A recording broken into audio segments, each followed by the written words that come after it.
maa ngi leen di ziyaare bu baax a baax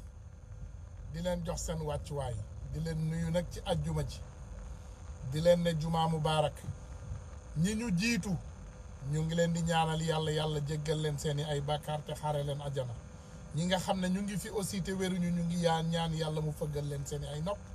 ñi nga xam ne aussi ñu ngi fi te wér ñu ngi ñaan yàlla mu dolli wér gi dolli kàttan gi dolli man-man gi parce que Sénégal ñun ñëpp daf ñu soxla dañu toll ci benn moment bu extraordinaire ci suñu histoire parce que dañu yor suñu benn doomu réew boo xam ne dañ koo jël maanaam li ñuy ne lépp lu mu am Sénégal moo ko jox loolu président guléet ci Macky Sall la tàmbale du benn profession bu ko yeggal ci boppu palais bi maanaam il est né au Sénégal grandi au Sénégal étudié au Sénégal on l'a donné tous les postes et toutes les fonctions publiques jàpp na poste yëpp ci gouvernement moom menn jàng na ci école Sénégal yi ñu fayal ko lépp bourse ak lépp tout lijjanti lépp loo xam ne moo war ci moom ñu def ko ci moom léegi nag yàlla def ñu yegg foo xam ne vraiment c'est à un tournant décisif corner dañu yegg ci benn tournant boo xam ne vraiment suñu démocratie la ñu bëgg a salfaañi benn doomu aadama boobu comme ni ma leen ko waxee ñu dénk ko suñu lépp jox ko suñu lépp ne ko doxalal njuumte bu rëy bu mel noonu Sénégal masu koo def ba Sénégal tàmbalee ak léegi on n'a jamais fait une erreur si grave tey boo xoolee suñu dëkk bi yëpp mi ngi ci suufu ndox may ñaanal ndeysaan suñu waa banlieue bi di ñaanal waa Dakar yëpp yal na yàlla saafara même bu donte ñi nga xam ne ñoom ndeysaan jëloon nañu 2000 francs jël t-shirt il n'était pas conscient que situation bi ñu doon wax li président Ousmane Sonko doon wax démb moo ñëw nii tey mu ne réew tappale ak saay-saay du ko yor et les Sénégalais vont souffrir te ci loolu la ñu nekk nii tey ci lu ñu nekk nii tey mooy les Sénégalais sont en train de souffrir on est en train de souffrir les conséquences de nos décisions ay décisions la ñuy jëlal suñu bopp nag ndax Macky quoi qu'on puisse dire il est élu président techniquement maanaam dafa sàcc mais mooy technicalité bi ñuy wax toujours techniquement xool na nu mu luubalee xool na nu mu jaxase carte gi ba toogaat ci bopp réew moom lépp lu mu man moom def na ko il nous a arnaqué le pays et il est toujours à la tête léegi nag il faut ngeen xam ne sénégalais yi kenn parti politique bu nekk dafa tànn njiitam Khalifa Sall dafa am ñu mu jiitu Karim Wade dafa am ñu mu jiite Ousmane Sonko dafa am ñu mu jiite te bateau benn capitaine lay am benn capitaine la bateau di am te li tax may wax lii moi je m'adresse surtout aux jeunes patriotes du Sénégal ne leen les gens de Mburok Sow sont en pleine panique totale moo ama y a un panique totale te man li ma leen di wax ci suba ba léegi maa ngi lire réseau yi maa ngi topp réseau yi ñun suñu nit ñi dem nañu dugg nañu ci seen groupe yi infiltré nañu leen panique totale parce que imaginez dara ñi ànd ak Idrissa Seck ànduñu ak moom parce que dañ ko gëm dañu ànd ak moom parce que dañu yaakaar seen part du gâteau tey ñoom bu ñu toogee ba xalaat ne Idi mii de ànd bii bu sottee Idi dootul mënati jiite Sénégal ba àdduna tukki c'est fini pour lui donc ñoom ñooy jël photo Khalifa Sall yooyu ngeen di gis di ko def ay profil def ay photo Karim Wade ay profil di génn naan waaw Khalifa bu àndee ak nangam man damay tàggatoog moom wala non Karim du ànd ak nangam wala ñu ñëw indi ay saaga ñu ne gone Sonko yaa ngi saaga Karim sàcc la wala diw fenkat la je vais vous dire une chose on ne peut pas vouloir une chose et son contraire munu leen taamu Ousmane Sonko parce que da ngeen ko wóolu ay décision ngeen di paraxe di yàkkamti di ko tontul déedéet on n'a qu'à laisser Ousmane Sonko parler pour lui-même parce que Ousmane Sonko xam nañu ñun ñëpp il connaît les caractères de Issa Diène il connaît les caractères de Ousmane Tounkara xam na caractère Khadija Mahécor xam na keneen ñëpp xam na leen te xam na ne nit ñi dajaloo yëpp ànd ak moom ci dëgg rek la ñuy ànd ak moom donc am na décision yoo xam ne nañ ko bàyyee moom te bu ko jëlee it nañ ko nangu parce que j'en suis sûr et certain que lu ñu yaakaar ne xam nañ ko ci politique Ousmane Sonko moo ñu ko gën a xam lu ñu yaakaar ne man nañ ko ci politique Ousmane Sonko ñu ko gën a man c'est un homme qui est éduqué he's a seasoned man maanaam tey bu ñu nee Ousmane Sonko bu ñu doon ne mariner nañ ko ba mu saf-saf il connaît tout ce qu'il fait je vais vous dire ça Ousmane Sonko dafa am équipe te day concerté wu ak ñoom ay nit la yoo xam ne seen xam-xam màcc na ak li nga xam ne moom mooy doxalinu Sénégal xam nañu li ñuy def donc nañ leen wóolu il ne faut pas se précipiter et saboter ce combat parce que li ñu bëgg ñoom bëgg nañu ñun ñu nekk ci réseau yi déjà il faut savoir que la seule réussite que Macky Sall a toujours réussi c'est de diviser pour mieux régner Macky Sall diviser pour mieux régner képp la mës a réussir amul leneen lu mu mës a réussir ci Sénégal il a toujours réussi à faire croire que les jeunes aux jeunes du PDS que voilà Karim Wade am na parrainage waaw mën na am moom dina jàll wala du jàll lan moo xew Karim jàllul Macky Sall l'a éliminé il a toujours fait croire aux jeunes qui croient à Khalifa Sall que Khalifa waaw mën naa am vraiment mu ñu setal ko on va le laver à grande eau et il sera candidat mu éliminer Khalifa il a essayé avec Ousmane Sonko ñu jël kaani xeeñ toxoñ ko ci bëtam bi toj ko fa et il a compris que ça ne marchera pas là-bas qu'est-ce que Macky Sall est en train de faire encore une fois il est en train de diviser les Sénégalais pour mieux régner na Sénégalais yi concerté wu ku nekk nga waxtaan ak sa njëgënaay nga laaj sa bopp question c'est Macky Sall l'arbitre du jeu et l'arbitre a déjà décidé son équipe et l'arbitre a décidé ne que équipe bu ñëw ku laal nit dinaa siffler penalty bal bu jaaree gauche dinaa ne but maanaam ce qui est décidé est que Macky Sall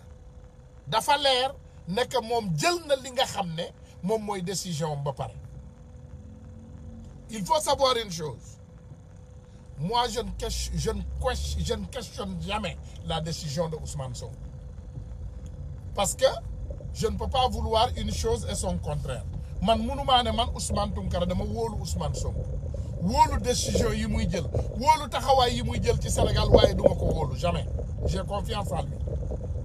Ousmane Sonko bu ma ne woon tey Ousmane Tounkara tëbal ci biir géej boo tëbee dinañ la sauver je vais sauter dans l'eau même bu ma mënul fay je vais sauter parce que je sais que c'est pas un homme qui dit quelque chose et qui ne le respecte pas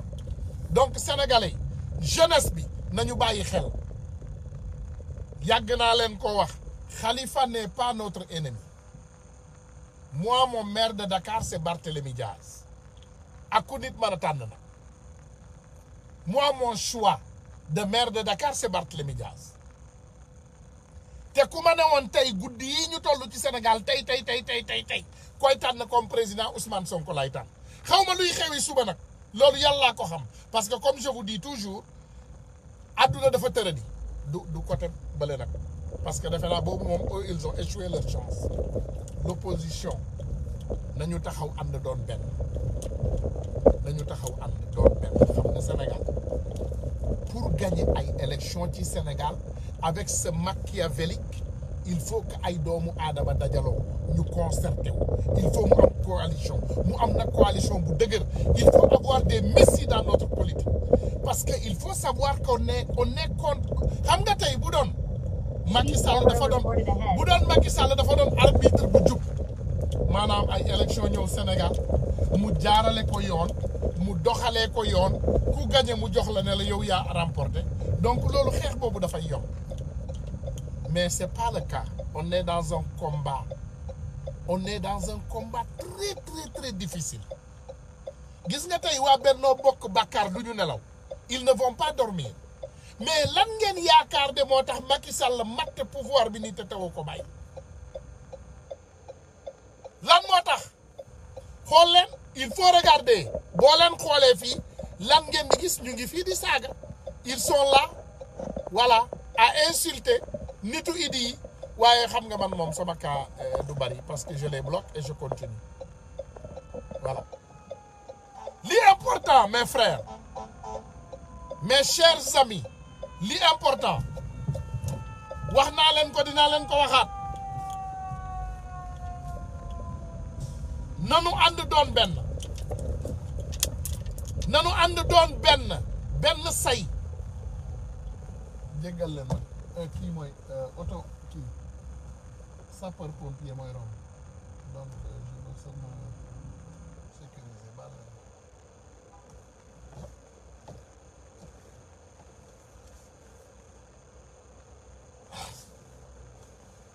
leen ma il faut ñu ànd ñu doon benn say ñu comprendre ne que jeu bii ñun ñëpp ay gone lañ ci jeu politique u Sénégal on est encore jeune et on veut comprendre mais comme dañoo tànn capitaine u bateau capitaine boobu benn rek la mën a doon mënuñoo am juróomi capitaine ci benn bateau déedéet bateau benn capitaine la mën a am te boobu capitaine tànn nañ ko président Ousmane Sonko la te ce capitaine il faut qu'on ait confiance en lui il faut ngeen gëm président Ousmane Sonko ak décision yi muy jël il faut jeunesse bi ñu bàyyi bu ñu yàkkamti fi mu ne nii xam naa ne tous les jeunes sénégalais sont paniqués ndax li ñuy ragal mooy Macky Sall jëlaat nguur gi loolu la ñuy ragal ñun mais loolu du am parce que le mot d'ordre est déjà donné Macky ne peut pas être candidat au Sénégal Macky mënatul doon candidat ay élection au Sénégal c'est impossible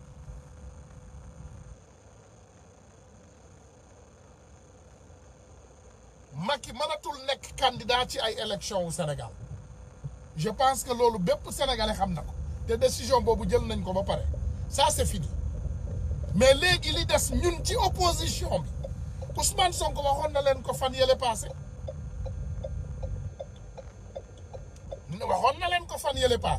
nee na ñu ngi travailler ci ay coalition yu mag yoo xam ne dañuy ànd lan moo tax waxuñu woon jour boobu déjà ñi nga xam ne ñoom ñooy nekk ci coalition boobu parce que pareegul ñoom li ñuy togg pareegul ñoom décision yi mu war a jël pareegu ci Ousmane Sonko n'a pas encore pris toutes ses décisions te bis bu amee comme niñ ko xamee woon noonu lay defaat dina ñëw wax ak ñun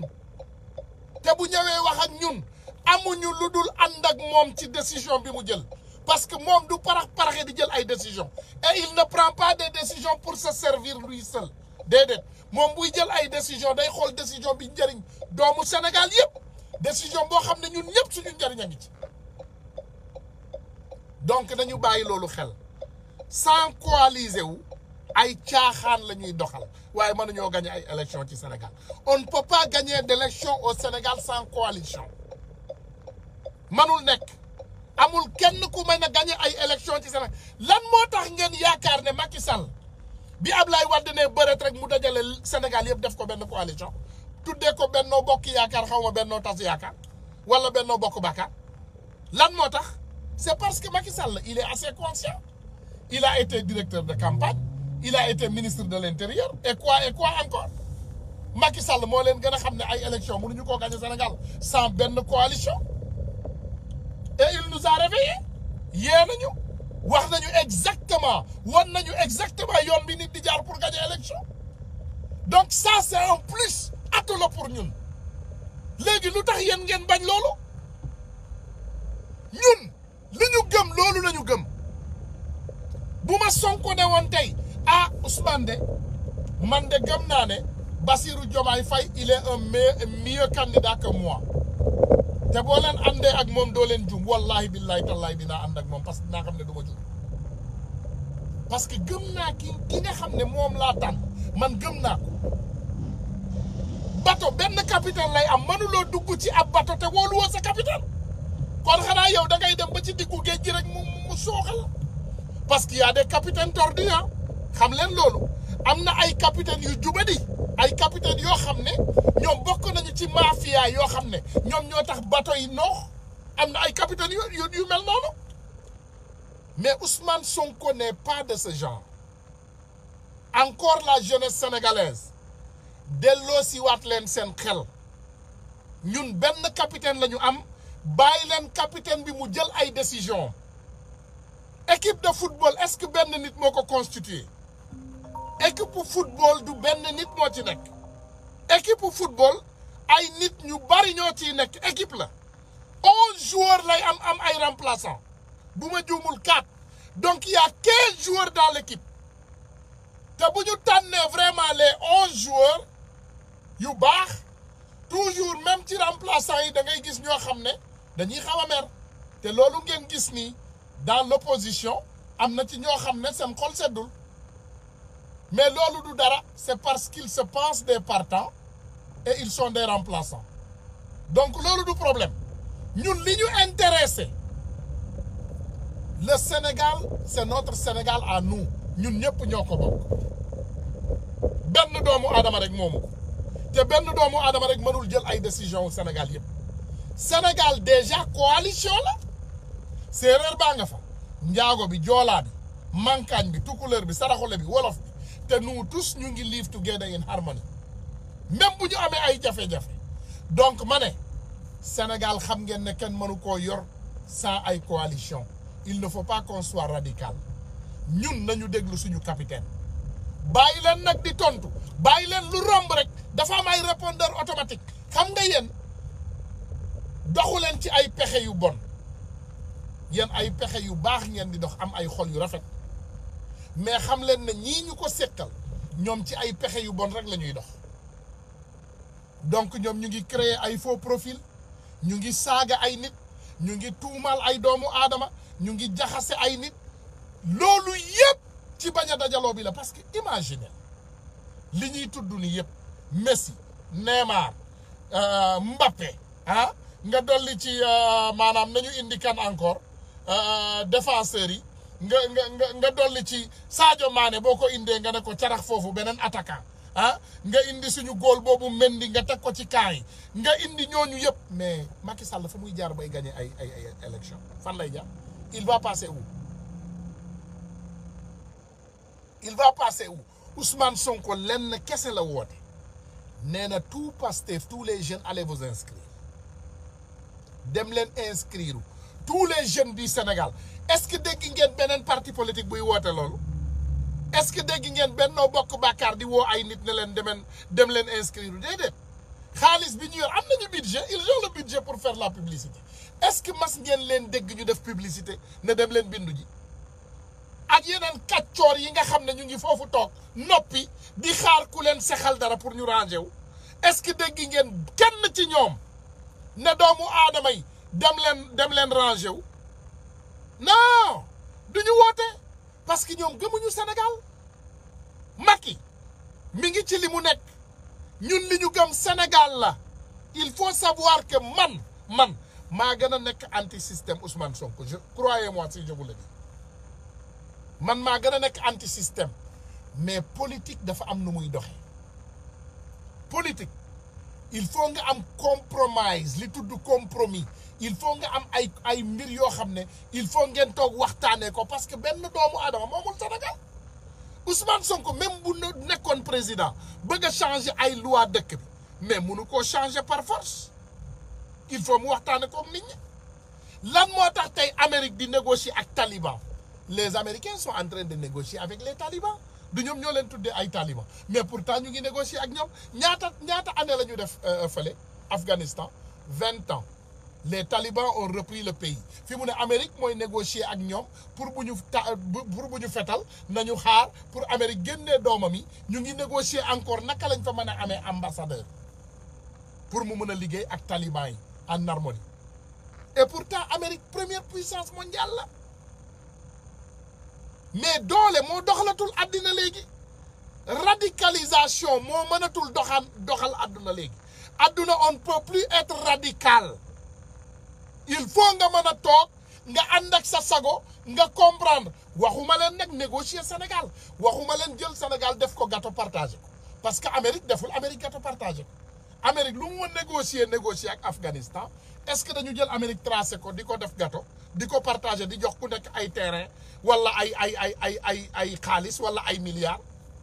Ces voleurs-là ils ont volé nos milliards tellement que ñoom sàcc nañu ba sàcc lu ñu war a sàcc xam nga kuy sàcc dem ba fekk gumb bi toog ci mbedd mi nga këpp yelwaanam yóbbu xam nga sàcc bu gën a grave loolu amul ci àdduna bi kuy sàcc ba fekk jigéen buy matu xaalis bi mu taf ci kalpeem pour jëndee ko meew dundal liir bi nga sàcc ko c'est ça nos politiciens aujourd'hui au Sénégal dañoo sàcc ba sàcc lu ñu war a sàcc ils ont volé ba xaalis bi nga xam ne moom moo war a tere inondation yi ci seen biir kër yi sax dañ ko toje amul benn politicien buy toog tey Sénégal sàcc xaalisu Orsec boobu plan Orsec nga toog sa biir kër di nelaw mënta nekk tu es chez toi tu dors pas xam nga lu tax tu dors pas parce que tu sais que l'avenir de ce pays doomu jàmbur yooyu yëpp nekk ci ndox seen bàkkaar yi dina la topp loolu ngeen war a xam il faut savoir que Sénégal bi ñu nekk nii tey c'est un Sénégal pour tout le monde du benn doomu adama ko moom déedéet mais dañ ko sekk ak ay nit yoo xam ne ragaluñu yàlla gëmuñu dara wallahi al azim ñu ngi toog tey duñu nelaw ils ne vont pas dormir parce que imaginez tey Dakar yëpp mi ngi ci suufu ndox ñaata nit ñoo séddale xaalis bi une équipe de 5 à 10 personnes ñoom ñoo jël xaalis boobu xaalisu plan Orsec bi ñu daggate ko séddoo ko ñoom dañuy sàcc ba lu ñu tegate ci kaw table bi ñu sàcc ko ils sont devenus des voleurs chroniqués xam nga sàcc mais sàcc bu chroniqué lañu soppe ko des voleurs chroniqués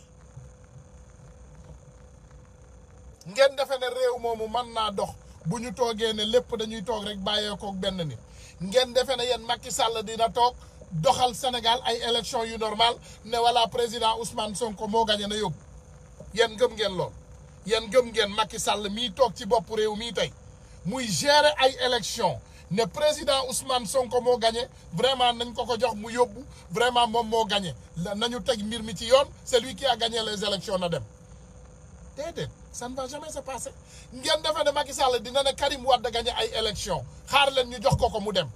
wala Macky Sall ñëw ne ah non Khalifa Sall a vraiment gagné on va lui donner xam nga lan moo tax coalition bi am solo ils vont se battre ensemble pour exiger la candidature de Khalifa Ababacar Sall, pour exiger la candidature de Karim Meïssa Wade et d'autres. Bon, pareil, arrêtez Macky Sall pour qu'il ne soit pas candidat. Parce que le vrai combat, c'est que Macky Sall ne doit pas être candidat en 2024. C'est le vrai combat. Parce que si on est candidat, si Macky Sall devient candidat en 2024, il va voler les élections dès le début. Parce que Binkoy dox ba pare. Mom ak Mbaye fàttewuñ la de. Mbaye, on t'a pas oublié. Babacar Sadikh Bey fàttewuñu la. Chaque jour dinañu fàttali Sénégalais. Yow liñ la xamé nit ku am kersa, nit ku am jom, nit ku am fulla, nit ku am fayda. Vraiment nga góorgóorlu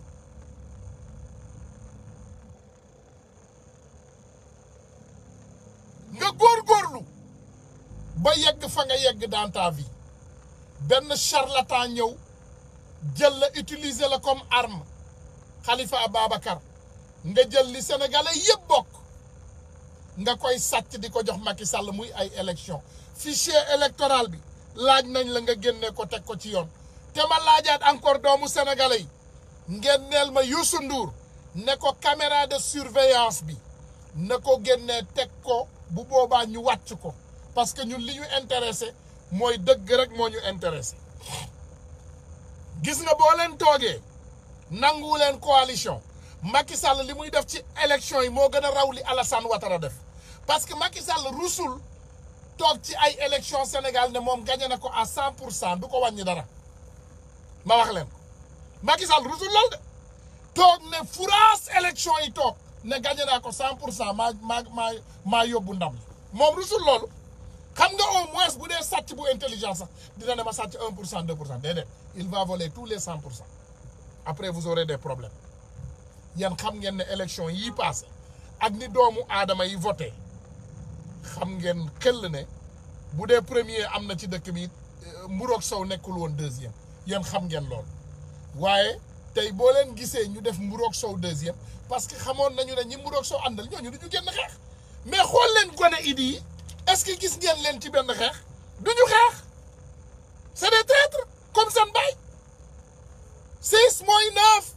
ñi ànd ak Idi comme Idi la ñu mel ñooñu gëmuñu Sénégal ñooñu fu kon la ñuy génn xeexal du ñu mës a xeexal Sénégal seeni poche la ñuy xeexal seeni intérêt personnel génn saaga nit ñi ndey ku wax ñu xas la mais xam ngeen lu gën a flagrant laa gis dinaa leen ko won bugguma leen ko woon mais dinaa leen ko won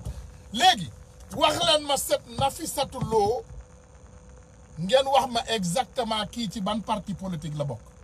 xool leen orange même image bi boo leen ko xoolee image bi dafa orange mooy li ñuy wax un crime n'est jamais parfait dafa juum mu indi image bu orange dafa juum mu bind de nee na dafa bind ne wala Khalifa Ababacar je ne kii maa man gën yu ma ko dégg tubaab mu ne je ne sais pas d'accord en coalition avec un violeur si Khalifa Ababacar coalise avec Ousmane Sonko je quitte Khalifa Ababacar Sall mais ce n'est pas un partisan de Khalifa Ababacar Sall celle-là c'est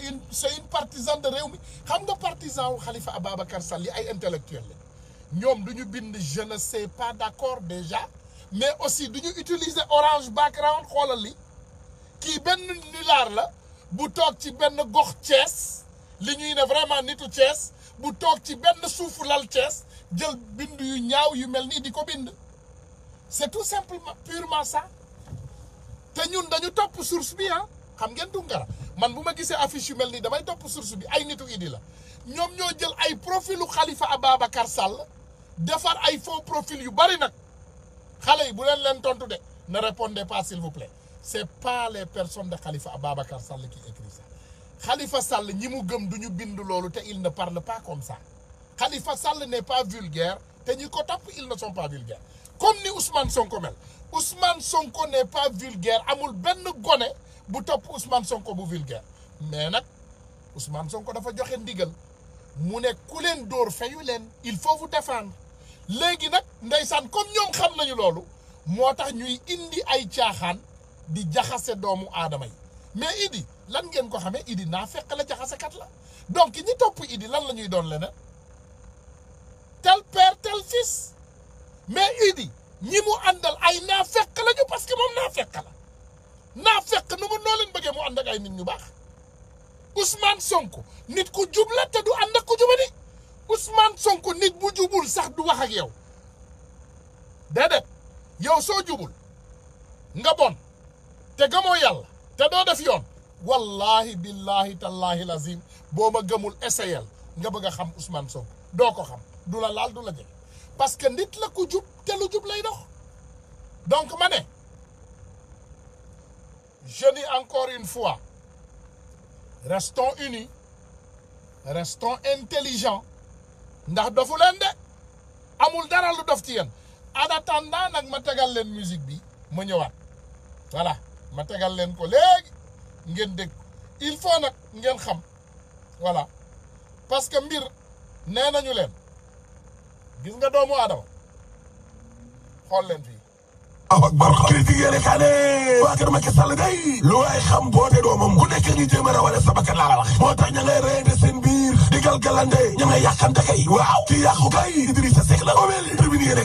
kaay dee média gi ne xanaa xamoo leen ne Idrissa Seck mi la bi muy ñëw ci Mburoog Sow waaw mais daa wax Macky Sall lu leer lu mel ni midi moom bu Abdoulaye Dione di nga ko fi jëlee Aly Ngouille Ndiaye di nga ko fi jëlee Matar Cissé di nga ko fi jëlee Amadou Ba di nga ko fi jëlee Mimi Touré di nga ko fi jëlee waaye ay maître yu mag yëpp daa lay wax nii dañ leen a football yéene kaay gi ne gis nga ministre Ndeye Tické Ndiaye Diop Idrissa Seck moo sàkku ngir ñu dàq ko laa la wax bëgg loon mu génne ko Thiès waaw ba ci ministre Alioune Sarr ak Augustin Tine ñëpp Idrissa Seck dane woon nañ leen fi jëlee laa la wax la ilaha illallah waaye nekkul ne waa nguur gi dong ñoo mer ci Mburoog Sow bi la de déedéet waaye dama ne la Yankhoba Seydi Déthié Fall Idrissa Seck tàgguwu leen sax bi muy dugg ci gouvernement bi laa la wax la ilaha illallah waaye nag ne mbir mi di doxee ni la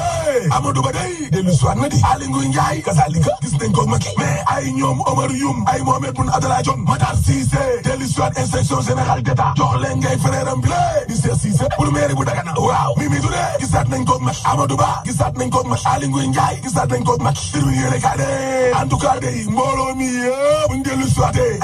Idrissa Seck day dana mbaxu dana daanu gu ñaaw goo xam ne kon mara di tali laa la wax ki war a tiit kay guddi yi ñu toll moo di Idrissa Seck ndax mbir ngi xeeñ moo xam ne bu jëmee kaw du jur jàmm ci moom daamal Kajoor Idrissa Seck mbir mi journal bi na ñoom moo di Macky Sall ñi mu wanoon ginnaaw mu di ñoom Mahammed Boun Abdallah Dionne ñoom Amadou Ba ñoom Aly Ngouille Ndiaye ñoom Mouhamadou Makhtar Cissé ñoom Aminata Touré bu ay retrouvailles amaatee seen digg ak seen waaji di Macky Sall ndaamal Kajoor Idrissa Seck président conseil économique social et environnemental bu boobaa tamadu ko ëppi bu Idrissa Seck est mort politiquement xam nga loolu dof rek a ko xamul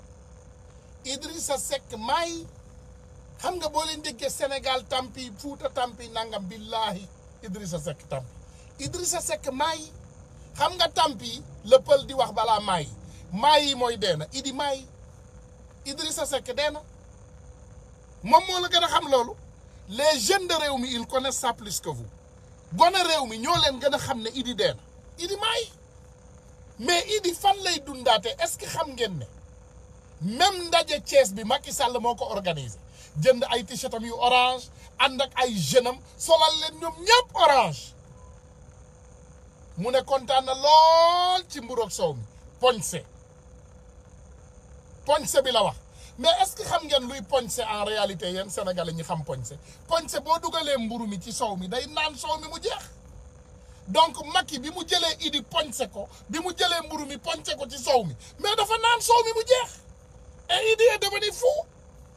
Idi def na Idi ngi France Idi rakkaaju na kan na suna def na loolu buñ ko rafetal buñ ko laam-laame buñ ko rafetal Idi def na Alioune Sall mi ngi ci ay machine yu branché ngeen yaakaar ne akku sénégalais yi rek bu dalee ci kaw Idi dal ci kaw Alioune Sall dal ci kaw Macky Sall ci boppam ngeen yaakaar ne Macky Sall mënatu naa def lu baax ci Sénégal c'est impossible Macky Sall mënatut a def lu baax ci Sénégal Macky a des problèmes sérieux Macky est en cas critique soo leen bëggee dégg-dëgg Macky Sall kaam dafa critique et les Sénégalais le savent Sénégalais yi soxlawuñu pour Tunkara wax leen loolu Sénégalais yi lii xew Sénégal yëpp yéen a ngi koy gis yéen a ngi ciy teg seen bët yàllaa ngi ñëw la justice divine est en marche li may wax rek la ma dellu si waat ci encore ak gone yi ànd leen ak seen sago ngeen gëm njiit yi mënuloo jiital nit te doo ko gëm Ousmane Sonko laajul kenn pour mu waxal ko il est bien placé pour parler il parle très bien et il est très cohérent Ousmane Sonko laajul kenn pour mu waxal ko Ousmane Sonko wax rek la man xel mi dara newu ci mën na waxal boppam te bu paree day taal live bi nag Facebook ñun ñëpp ñu jàkkaarloo ak moom lépp loo xam ne am na ko pour wax moom dina ko wax yóbbantewul Ousmane Tunkara pour mu waxal ko yóbbantewul Ousmane Ba pour mu waxal ko yóbbantewul Issa yóbbantewul Mariama rëbbantewul Massamba ku nekk ci ñun opinion am lay wax waaye on est assez cohérent pour connaître ce que la vérité sans like voilà c'est parce que dafa am loo xam ne ci àddina doom nit yow yaa koy xamal sa bopp du lépp luñ la wax rek wala lépp luñ la misaal wala lépp loo dégg rek nga ne bërët nga ne yow xam nga yow man nga yow mën nga lijjanti lépp donc vraiment il faut doomu aadama yi ñu bàyyi loolu xel voilà vraiment il faut ngeen bàyyi loolu xel bu baax a baax a baax a baax a baax a baax il faut ngeen bàyyi loolu xel il faut ngeen bàyyi loolu xel bu baax a baax a baax a baax a baax voilà ñun on est cohérent on est dans un combat de conscientisation li leen Birame Souleye waxoon la rek ñëwuñu fi pour taal Sénégal dañ fi ñëw pour taal ay xel te fi mu ne doomu aadama yi xel yi tàkk nañu nit ñi yeewu nañu kenn mënatul nax kenn te nit ñi xam nañu fu ñuy teg seen tànk et c'est ça la réalité donc bu fekkee ne ñii nga xam ne ñoom dañu ànd ak mburoog soow ñoom yaakaar nañ ne tas sénégalais yi ak naafeq ak ñëw def seeni ay tooxa dooni ba mu ne gunn ñëpp ne ci jàkk di seet ñu ne dañuy jaar beneen porte mel ni du ñoom amul problème mais c'est peine perdue parce que les jeunes sont éveillés jeunes yi yeewu nañu dem leen bindu ji surtout allez vous inscrire massivement bu leen xeeb dara nag bul xeeb ne ah man benn nit laa rek déedéet junni bu manqué benn kenn du ko ne junni 999 lañ koy wax juróom-ñeenti téeméer ak juróom-ñeenti fukk ak juróom-ñeent lañ koy wax kenn du ko ne junni bu manqué ñaar duñ ko ne junni ba léegi day manqué ñaar donc soxla nañu bépp doomu aadama bépp nit soxla nañ la on a besoin de tous les Sénégalais qu'ils s'inscrivent muy maanaam ku lafañ ki muy ku lagg ki muy ku muuma bi muy gumba bi ñëpp lañu soxla ñëpp a war a inscrire parce que ñëpp am métti tey Sénégal du hôpital du lekkool du dëkkuwaay mbir maa ngi fekk suñu kër yi xam nga l'hôpital la ñu doon jooy ak 6400 abris provisoires mais on a 6400 maisons inondées ñooñu ëpp problème fi mu ne donc le problème du Sénégal c'est partout te ñun comme ni ma leen koy waxee man sama liggéey mooy yeete mooy sama liggéey yee doomu aadama yi loolu mooy dëgg moi quand tu me demandes Kounkandé je te dirai que c'est Macky Sall man xaw ma kuy Kounkandé bu dee dañu ne ki dàq fen la ci Sénégal Macky Sall lay jàpp parce que c'est lui le président de la République moom la ñu jox ay milliards est-ce que xam ngeen li ñu luubal ci milliards ci nguuru Macky Sall nu mu toll dinaa leen jox benn nombre benn chiffre bu rond dis-toi écoute et c'est important li may wax nii pour doomu sénégalais yi bàyyi ci xel li ñu luubal ci ay milliards ci nguuru Macky Sall dama koy arrondir je vais te dire 15 000 milliards mais xam ngeen luy 15 000 milliards li ñu luubal ci ngor dama arrondir ah j'ai arrondi le chiffre dama arrondir chiffre bi li ñu luubal ci nguuru Macky Sall dama arrondir chiffre bi indi ko ci dama ko arrondir def ko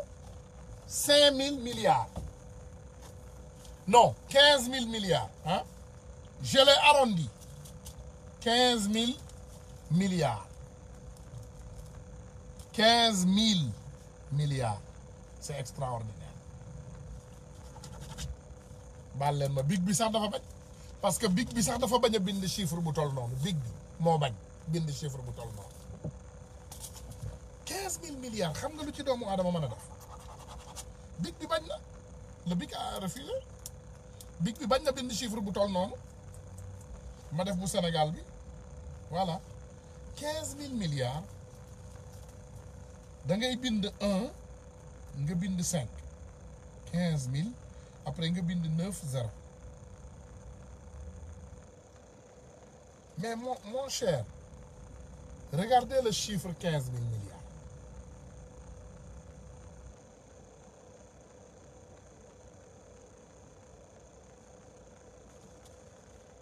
le chiffre 15 000 milliards les Sénégalais ne sont que 15 millions de Sénégalais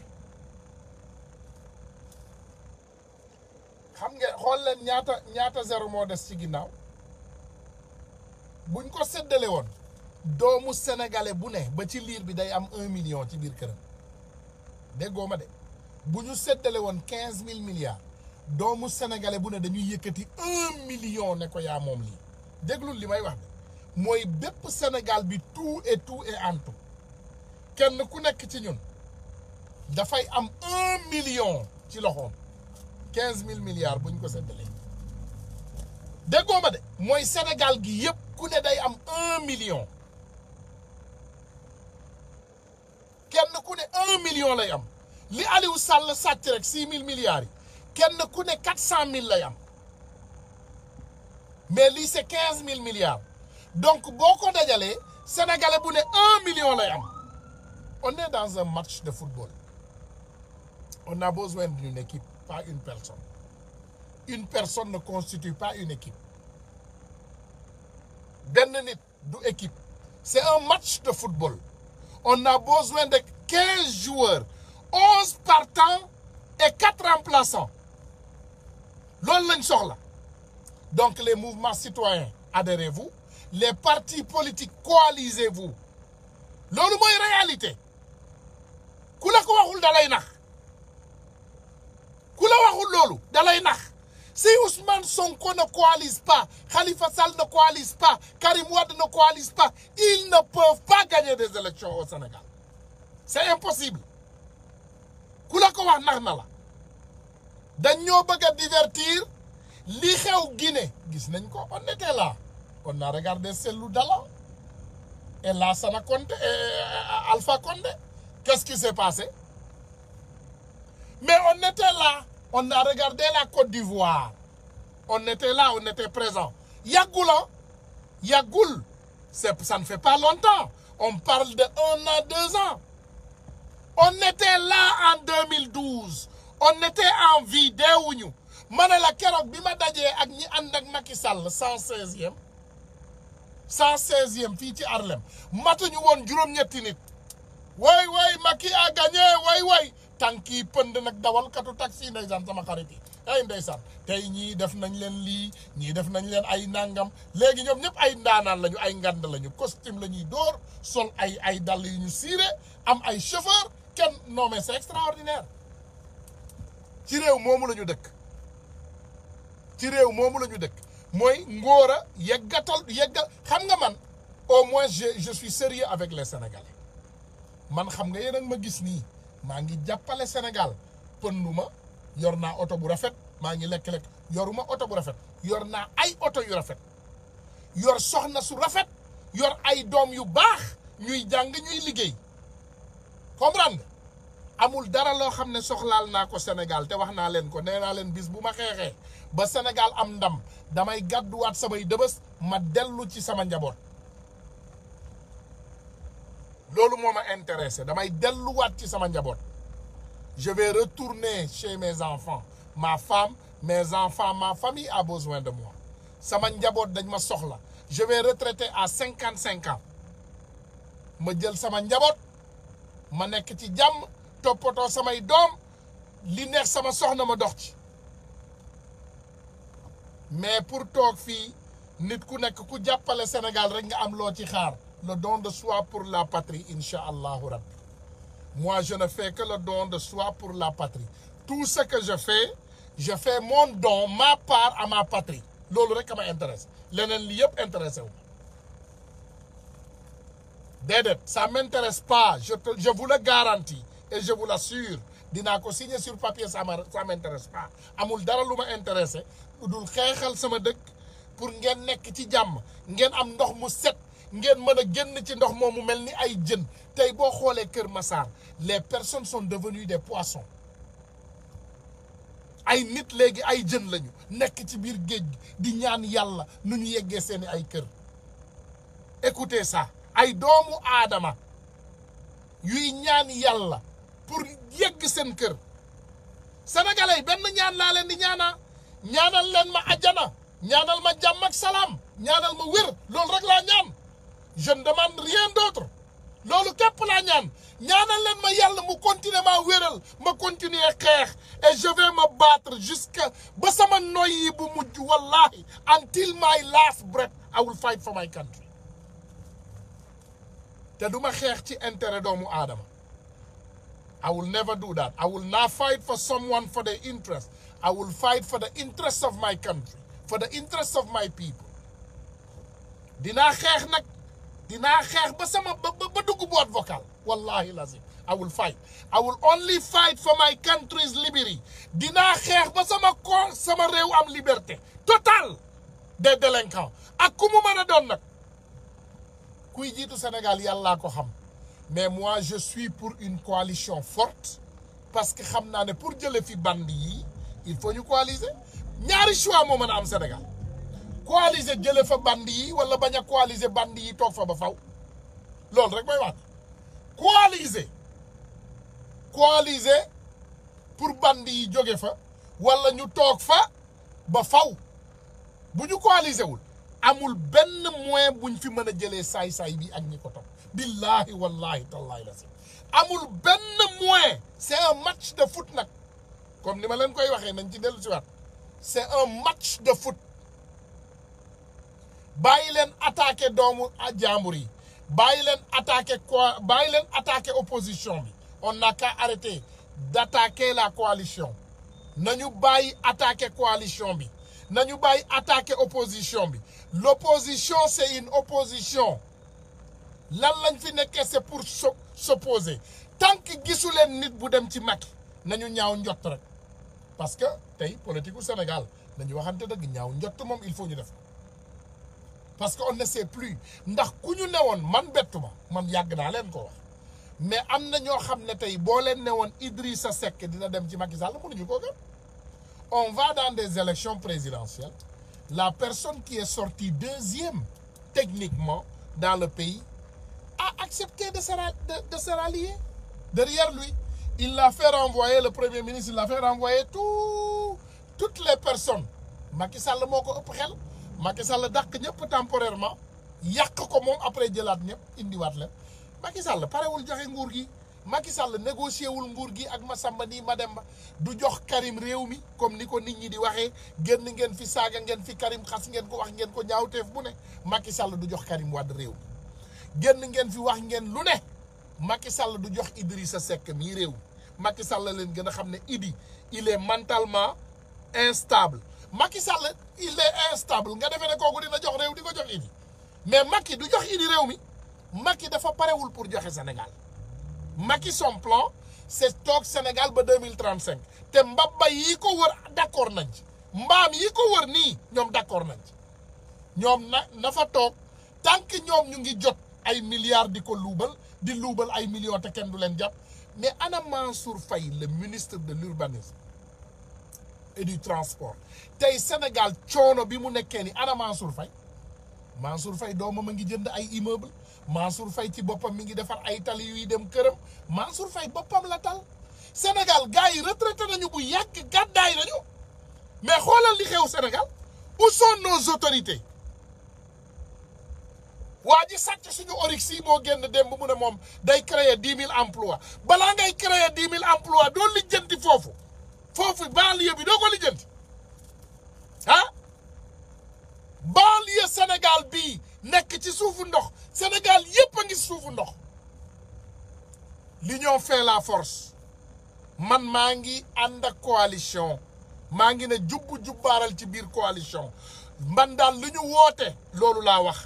lu ñu waxul waxuma ko te man seen mag laa te je sais que les patriotes c'est mes amis c'est mes frères et c'est mes neveux c'est mes enfants xam naa loolu man gëm naa loolu te xam naa ne bu ñu waxtaanee dinañu juboo c'est une équipe de football bu leen nangu daanu ci piège yi waa Mburoog Sow fan yi dinañu gànnaayu de à tout prix ils vont porter des tenues de Khalifa Sall ils vont mettre des profils de Khalifa Sall ils vont mettre des profils de Karim Wade di saaga yéen a ngi dégg nitu les jeunes de Karim les jeunes Karim yi je les connais ñu ngi ne cell parce que dañu am expérience politique kenn du leen yëngal ñu ngi ne tekk di dégg ils savent ce qui se passe les jeunes khalifistes c'est la même chose ils sont expériencés dans la politique ñoom xam nañu lépp xam nañu li Macky Sall di togg xam nañu ne lii arrangé wul Macky Idi Macky lu muy doyatee Idi mënul remporter Macky dara Idi est mort il est fini Idi lan la mën a apporter Macky ngeen defee ne Macky fi mu toll nii li des ci addunaam li des ci politique am dina ci yàq soxlaam ak Idi non c'est un match de foot restons concentrés tout Dakar est sous l'eau Dakar yëpp mi ngi ci suufu ndox sama xol bi day metti su ma bëggee wax ci Dakar bu ma toogee tey ma xool li may jot ci Dakar xol buy metti rek laa ci jële xol buy metti amul leneen loo ci mën a jële lu dul xol buy metti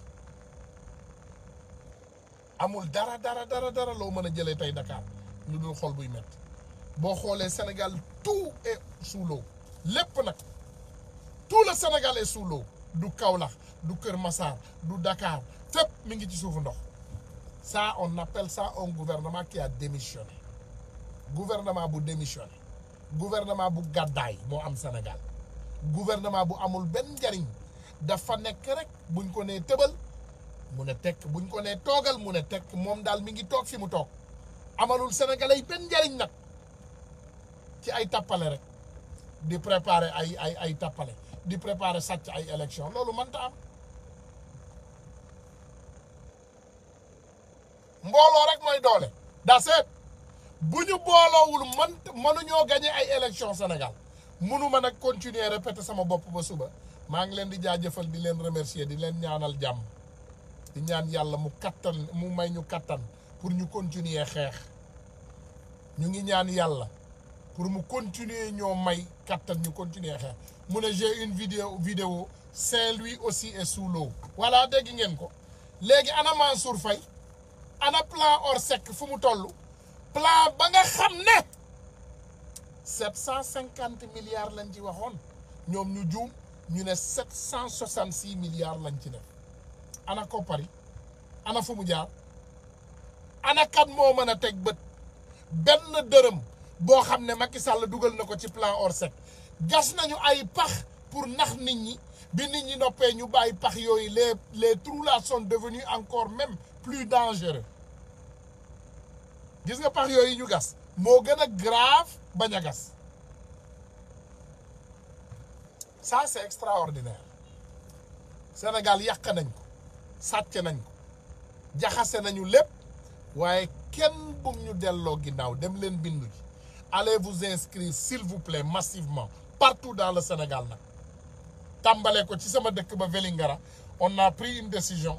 on va dégager ce bandit ce voleur de Wuri Baylo là-bas lui on va le dégager et tous les autres maires corrompus de l'APR du Sénégal ñoom ñëpp dinañ leen dégager bu soobee yàlla nañu yàlla may jàmm incha allahu rabbi lépp luñ fi wax lu jubadi ngeen xam ne ci ñun la lépp luñ fi wax aussi di baax ngeen xam ne ci yàlla la ak yonentam bu tedd bi vraiment ñu leen di ñaanal jàmm di leen joxaat rendez-vous dig daje beneen jour incha allah pour ñu ñëw mën a yeggaliwaat waxtaan yi toujours wa asalaamu aleykum wa rahmatullahi wa barakaatu.